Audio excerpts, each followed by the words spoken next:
Now, Chicago's Cuban-American community awoke to some stunning news this morning. Cuban President Fidel Castro announcing his resignation. Now, many applauded the news, but few expect much to change as Castro steps down. ABC 7's Ben Bradley joins us with more about Castro's resignation. Ben?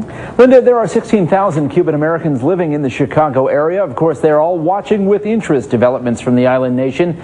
But nothing happens quickly in Cuba, and few are confident that Castro's resignation will immediately bring about a new day.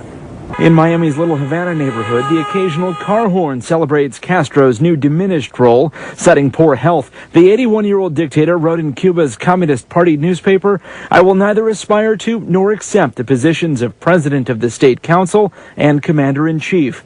The U.S. is showing no signs of calling off its 47-year-old trade embargo, so the stalemate continues. As a photographer, your camera takes you a lot of places. On two occasions, Matt Ferguson's camera brought him face-to-face with Fidel Castro. As former Governor George Ryan's official photographer, Ferguson traveled with Ryan and an Illinois delegation to Cuba. He was there for a dinner and cocktail combo that lasted until the wee hours of the morning. Castro, he says, displayed an encyclopedic knowledge of his country.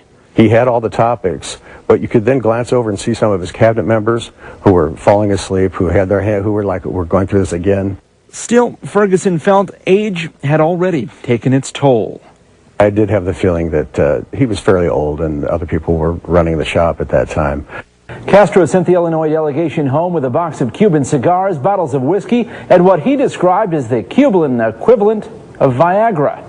No explanation was offered other than keeps you young. An incredibly powerful man who commanded an audience and a country in part because of his sheer force of personality. One of the many reasons, Linda and Alan, that Cuban Americans here don't think the times will change as long as Castro is alive. Under Raul. Yeah. Thanks, Ben.